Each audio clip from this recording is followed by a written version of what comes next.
Selamat pagi anak-anak ibu yang hebat. Bagaimana kabarnya pagi ini? Ibu harap semua dalam keadaan sehat dan tetap semangat ya.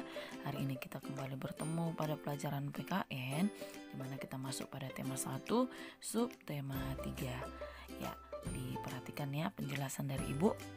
Adapun yang kita bahas pada hari ini yaitu yang pertama tentang kesatuan nilai-nilai yang terkandung dalam Pancasila, dan yang kedua nanti pengambilan keputusan sesuai nilai-nilai Pancasila. Ya, kesatuan utuh nilai-nilai Pancasila, di mana Pancasila diumpamakan sebagai satu paket lengkap yang menopang negara kesatuan Republik Indonesia. Pancasila merupakan satu kesatuan yang bulat dan utuh dari kelima silanya, di mana sila-sila di dalam Pancasila saling menjiwai dan dijiwai. Penerapan nilai-nilai Pancasila harus urut dan tidak boleh diambil sebagian saja. Walaupun setiap sila mempunyai nilai-nilai sendiri, tetapi hubungan antar sila di dalam Pancasila merupakan hubungan yang utuh dan saling terkait. Satu sila menjiwai dan dijiwai oleh sila-sila yang lain. Kita perhatikan piramida hierarki Pancasila berikut ini. Di bagian bawah ada sila pertama, di atasnya ada sila kedua, di atasnya lagi ada sila ketiga, keempat, dan bagian paling atas ada sila kelima. Piramida ini dapat kita baca sebagai berikut. Bagian bawah meliputi dan menjiwai bagian yang lebih atas. Sebaliknya, bagian atas dijiwai dan diliputi bagian yang lebih bawah. Dengan kata lain, kita bisa mengatakan sebagai berikut ini. Kandungan arti dari sila pertama bisa mencakup keseluruhan dan menjiwai isi keempat sila lainnya. Kandungan arti dari sila kedua menjiwai sila ketiga, keempat, dan kelima serta dijiwai sila pertama. Kandungan arti dari sila ketiga menjiwai sila keempat dan kelima serta dijiwai sila pertama dan kedua. Kandungan arti dari sila keempat menjiwai sila kelima serta dijiwai sila pertama, kedua, dan ketiga. Kandungan arti dari sila kelima dijiwai seluruh sila Pancasila. Beriman dan beribadah kepada Tuhan merupakan pengamalan Pancasila sila pertama.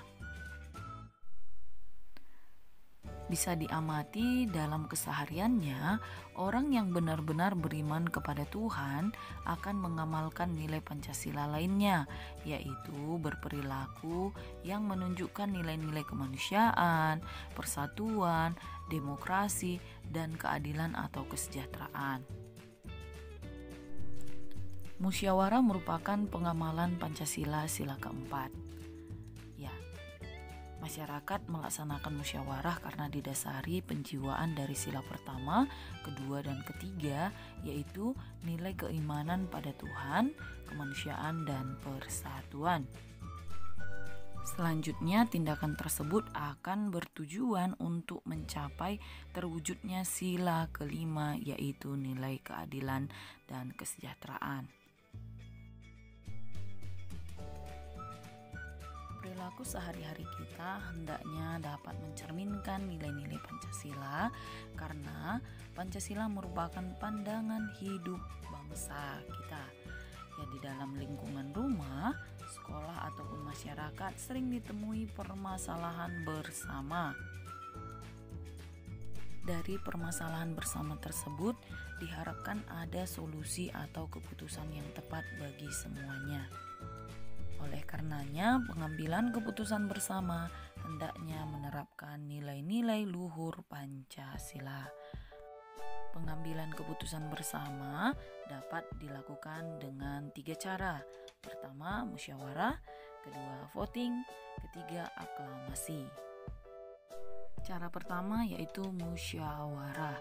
Musyawarah adalah duduk bersama untuk berunding mencapai mufakat dengan mengutamakan kebersamaan. Mufakat adalah kebulatan pendapat dari seluruh peserta rapat. setuju, sependapat, dan seia sekata.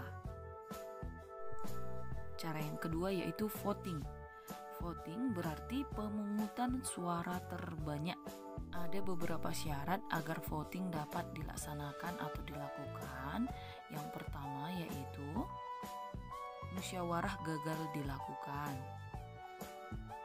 Kedua, waktunya terbatas. Ya, yang ketiga yaitu peserta mencapai quorum. Ya, quorum itu sendiri adalah jumlah paling sedikit dari peserta yang harus hadir dalam musyawarah agar voting dapat dilakukan. Biasanya quorum sebesar 2/3 dari jumlah anggota. Dan yang keempat yaitu keputusan voting dianggap sah jika separuh lebih peserta yang hadir menyetujuinya. Contoh pelaksanaan voting itu dapat kita lihat yaitu dari yang pertama yaitu pemilihan umum untuk presiden, wakil presiden, anggota DPR dan DPD. Yang kedua pilkada yaitu pemilihan kepala daerah.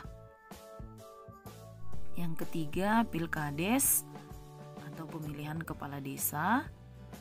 Dan yang keempat pemilihan ketua kelas dan pengurus kelas. Ketiga yaitu aklamasi. Apa itu aklamasi? Aklamasi adalah pernyataan setuju secara lisan dari seluruh anggota kelompok. Aklamasi dilakukan ketika musyawarah dan voting gagal dilakukan dan dibutuhkan waktu segera untuk membuat keputusan. Demikian pelajaran kita hari ini. Semoga bermanfaat bagi anak-anak kami semuanya. Tetap semangat, jaga kesehatan. Salam sehat buat kita semua.